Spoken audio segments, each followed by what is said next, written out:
very close by. So, yeah, we should probably apply for that paperwork now. Yeah. And it's a long run-in as well, so if it grew wings, it'd be gone back to Finland. Right, off to Estonia we go, because that's who's on the line. It is, of course, the one and only Oliver Randalu. He's going to be taking on Jakub Krol. Jakub Krol will pull up as the usual formation. So the usual formation falling into hand here. Oliver Randalu, the higher qualifier, sitting in 9th place. Jakub Krol yesterday telling us that he wasn't feeling comfortable. The car wasn't feeling the greatest, but did a good job in qualifying, managed to get himself into the show, and now he starts to creep already off that line and through the gears they go as Oliver Randalu leads them in that yellow E46 BMW. A nice flick to angle. Oh, look at this from Randalu, absolutely up and gone, but he's shallow on the outside zone. Big handbrake drag down into 4 as Jakub Krol on the inside of the circuit trying to make up some lost ground. And Oliver Randalu is absolutely disappearing in the distance as Jakub Krol has nothing left in this battle. He just can't hang with Oliver Randalu as they take it across the line. Yeah, Randalu right off the gate, right off the light, was really quick, and the initiation was incredibly snappy to get that car to angle. As soon as he got to that initiation zone, had the car over, big clutch kick, didn't lose any speed. If anything, picked up speed through that entire run. But yeah, Oliver Randalu is kind of the whole story here.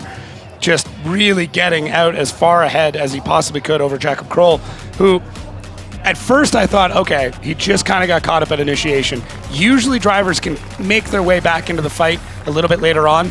Didn't see that from Krol. But what I did like, though, is that he stayed online for the rest of the run. He went, okay, I'm not going to get the proximity, but I'm going to run essentially a qualifying run behind him.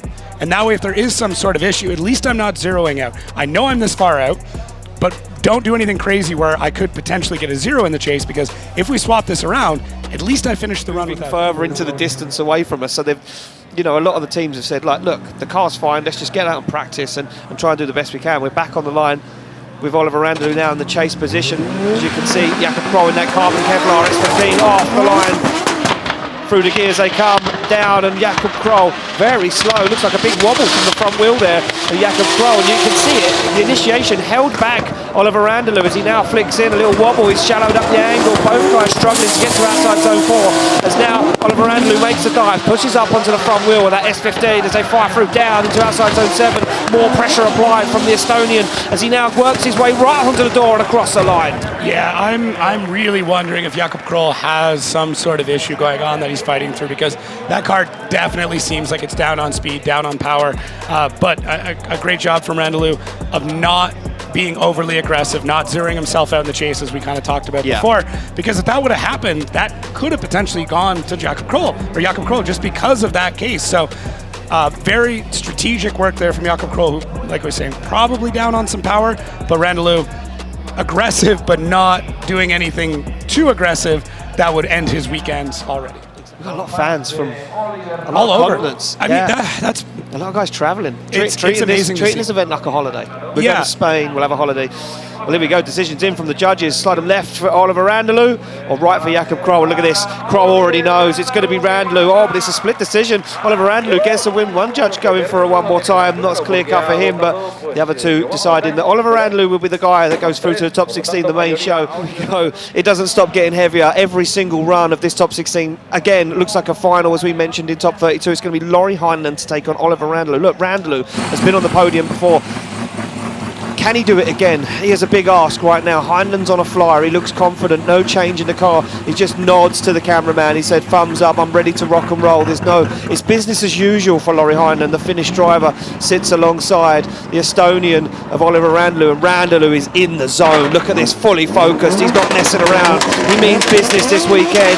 The anti-lag fires as Randalu starts to creep, and he pulls away as Heinonen now fires through the gear. And look at this, as they flick across, Randalu gets himself out of formation and makes a mistake on initiation, and it's business as usual for Lauri Heinonen. Sets himself up beautifully for outside zone 4, works his way down the hill and then back up. Now Randalu trying to find himself back into this fight, trying to gain some lost proximity. He's shallowing up the angle, cutting the circuit, and Heinonen looks rock steady. Yeah, I think Randalu just mistimed things just a touch at the start, and this new procedure is changed up a little bit. Now you're running a light, there's no chicane, so that chase driver can roll a little bit more and time it a little bit better, but Randalu gets a little advantageous there, gets a bit off pace, and that ultimately meant that he needed to catch up. And the one driver you do not want to be playing catch up with is Lauri Heinonen, who does not look back, sets the car, gets through the track, one of the fastest drivers that we've seen all weekend and shows all the signs of that here. What I did like, though, is Randalu did not panic. No. This is so key at this point. It's not over. Something could happen, something could change, and Oliver does a great job of not panicking, not taking as much angle out of the car as he needs to get back in the fight without zeroing out, because that's a very thin threshold between those two stages. Almost driving a scale electrics, if you like, because it looks like that car literally goes exactly where it should do every single run, but now Randalu under some pressure, and he would have felt that in the car as a driver, but also been told that by his spotters. Yeah, of course. He's going to have notes going into this and understand what he needs to do, which is going to be perfection. But that also means that Lauri Heinonen can chase as close as he wants. Exactly, there we go. Heinonen would have been told, give him a little bit of room. There were some mistakes in that lead, but Heinonen now jumps into formation onto that back bumper, and he does give him the room to manoeuvre, as Heinonen doesn't want to make any mistakes, doesn't want to put himself in any danger, but he does a little bit there as he drops a wheel off the edge of the circuit, kicks up some dust, and now Randalu starts to pull away. Heinonen not really putting himself in the fight, and I think Heinonen panicked a little bit there. He's shortcutting the circuit massively. Randalu fires all these outside zones through the checklist and across the line. Very interesting. It almost looked like there may have been some sort of mechanical there for Lauri, because he slowed down even more throughout that track. So once we get into this replay, we're going to be able to start looking for a few different things. Does the smoke disappear? With this in-car, was there a misshift? That could be the other part. I don't think so. I mean, the chance of Lauri Heinonen having a misshift is pretty slim. But yeah, just kind of gets gapped. Normally you would see him dive in at this point. He'd really start to push, but just doesn't. Very, very strange from Lauri Heinonen. But, I mean, Oliver Randalu is the biggest fan of that right now. People do make mistakes. Champions make mistakes. Yeah, I mean, there's a lot of separation there. It's not exactly what we expected from Lauri Heinonen. I mean, look, you know, we know these guys play very tactical games, giving the lead car some room if you think there's going to be a bit of a sway in the favour of your way. But you can see the little bit of panic coming through there in Lauri Heinenen's driving as he tries to dive through and shortcut those outside down zones. To some sort of power issue. He's pointing. He's pointing, yeah. So what's his axle? Oh, has he got a D-bead? Oh, he's got a D-bead. Wow. So there we go. And I'll tell you when that happened, when he come into outside zone 4, I see the dust kick up there, and Heinonen dropped a wheel off the edge of the circuit. That gave him a D-bead, hence why he couldn't get through.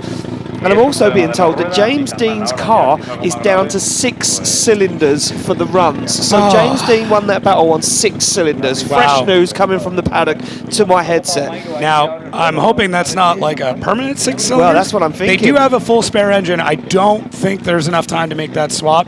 I have seen them. I mean, we even saw it yesterday where he was playing with spark plug wire, so maybe that's all it is. Let's hope that's all it is. But if anybody can figure out, it's going to be James Deane. Here's the thing, too. You're down 2 cylinders, and you have a lot of nitrous. Hold that fault. Slide them left for Heinonen, right for Randalu, and I knew this was going to happen. It's going to be Oliver Randalu, ladies and gentlemen, who takes it through to the top the Grade A. And I'm just going to quickly get clarification from the judges. The D-bead deemed him out of competition. Yeah, it's a unanimous nod. You can't complete the run on a D-bead. This is next door. He's basically on the opposite end of the track where we're seeing that large outside zone. They're even further back from that as we see the clock tick down.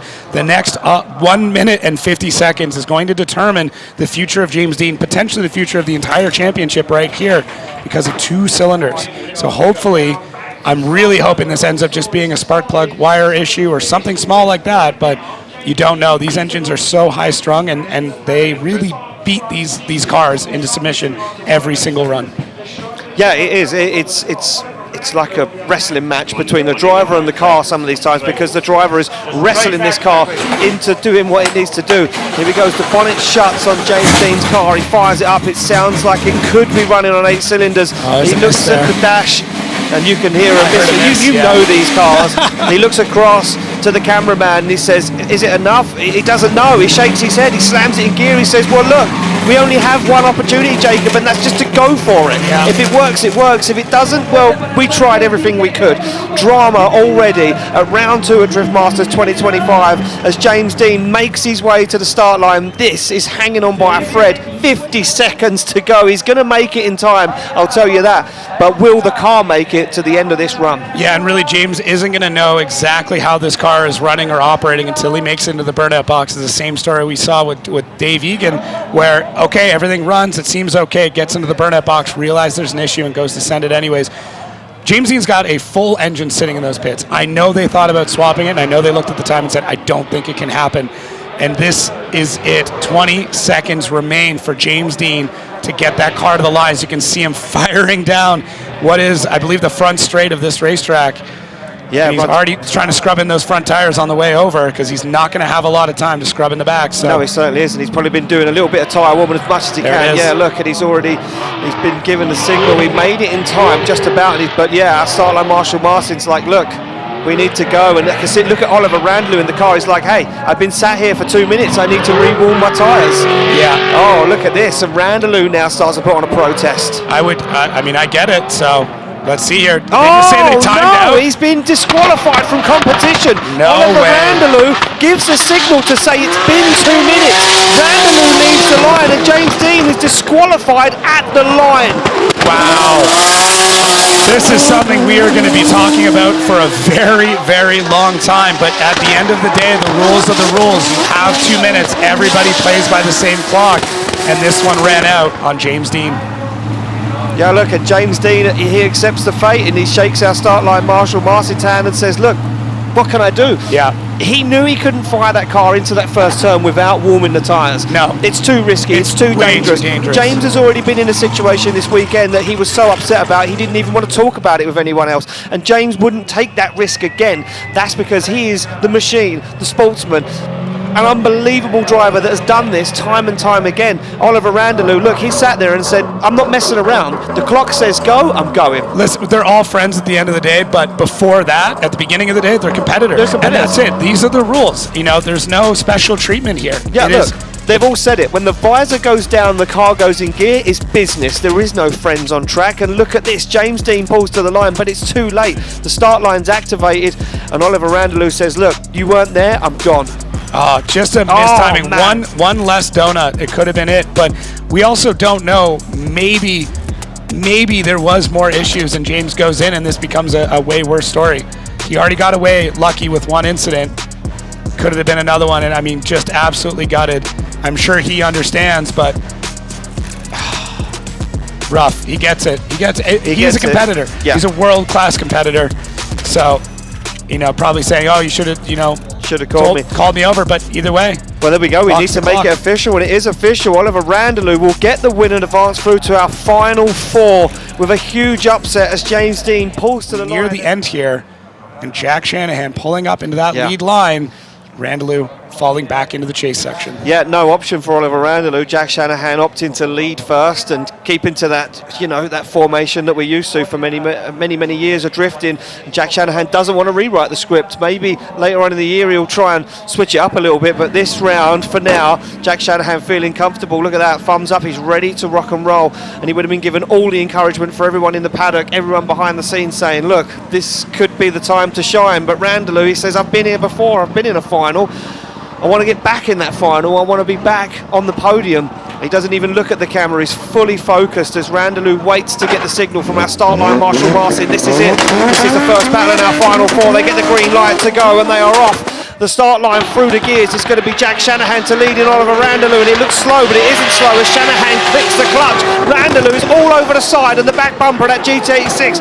Jack Shanahan fires into outside zone 4 and Randalu onto the door. Look at this, tucked up close and personal. Randalu is not messing around. Here is Spain. How did he even do that? It didn't even make sense. Randalu is a man possessed right now. Wow, the amount of confidence to be able to do that. I mean, Jack led that so well, but Randalu just took advantage of the entire thing. I mean, at the run-up, you could already tell that Randalu was here to party.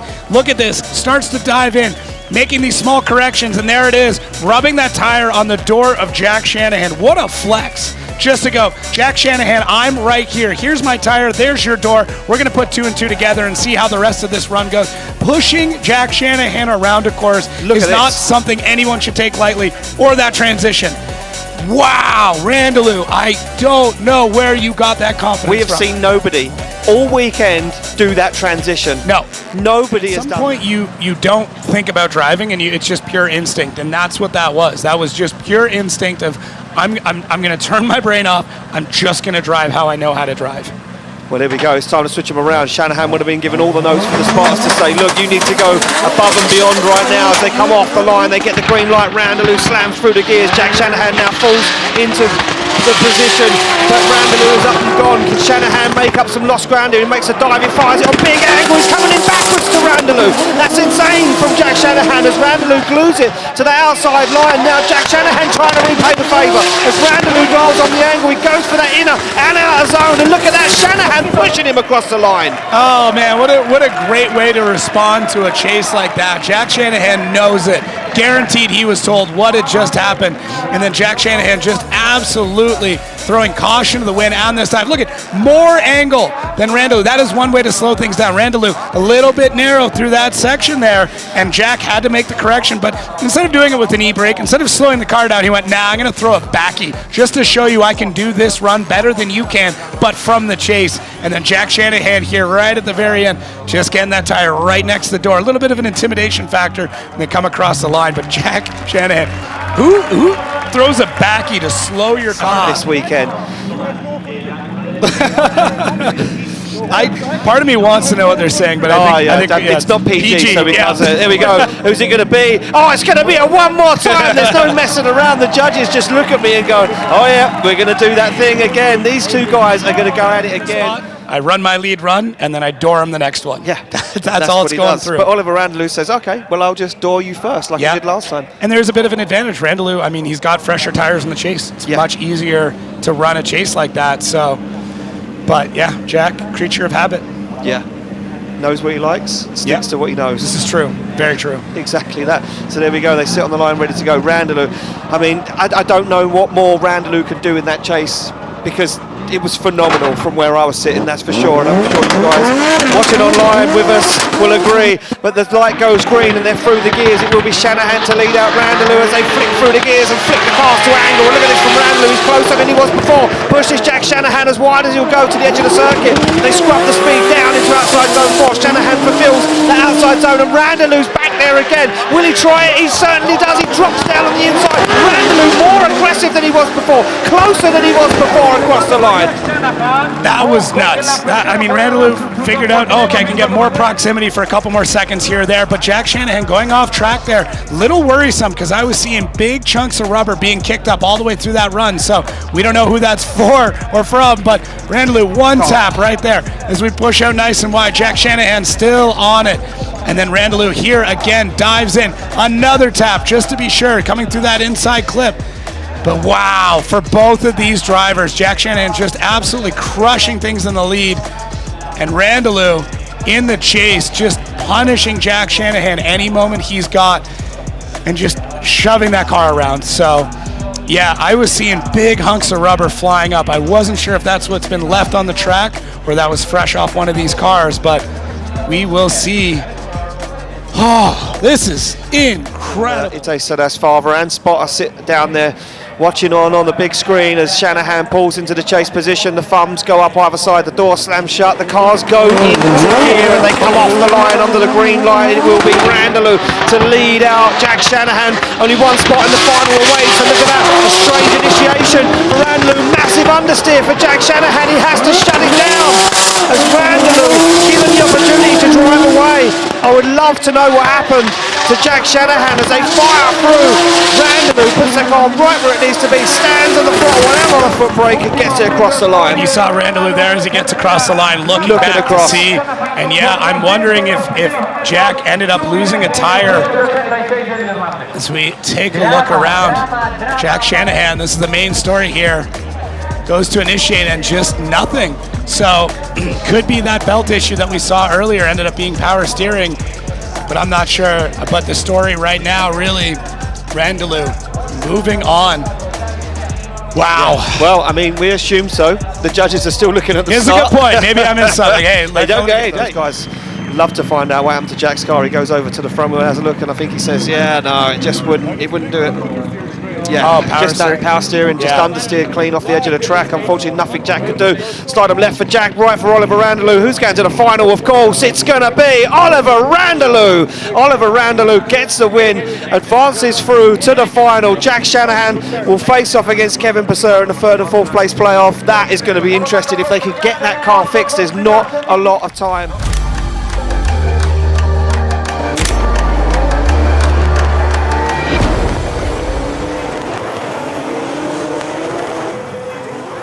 this is it. This is what every moment of the day has been building up to. Two guys, two BMWs, two very different engine builds, but two same power. One 18-year-old guy faces off against a man who's been on the podium before at Drift Masters. He's done multiple seasons in Estonia, multiple seasons in Drift Masters. He knows the ropes, but he never got to the top step of the podium just yet. This man has never got this far in competition as of yet. This is a dream for Itay Sadeh. What can he do in this brand new car? This is it. The road to the championship begins for one of these drivers. Who could it be? The light goes green. Itay starts to creep off the line already. Oliver Randalu slams through the gears as BMW goes against BMW. They fire in, identical initiation. Randalu almost straight lines, there's that much grip in the car. He fires into outside zone 4. Puts the car where it needs to be, and Itay Sadeh has nothing at the moment. He's not in the conversation.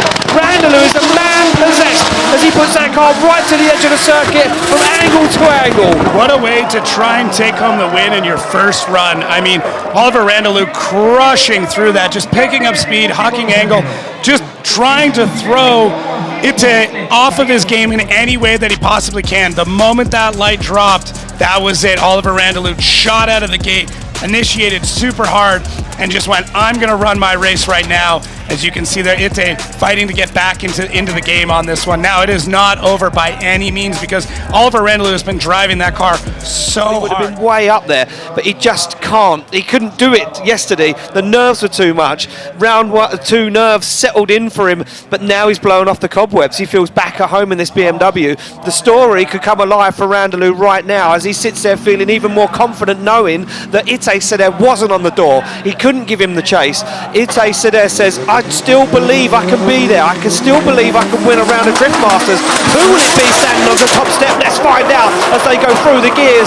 Randalu looks across to Itay Sadeh as they fire those cars in. Randalu now loses a little ground as Itay puts a car right to the edge of the circuit, but Randalu goes wide. Wheels over the edge of the circuit. He holds on to it. How did Oliver Randalu hold on to that run? He glues it to the side of Itay Sadeh's 2 Series BMW.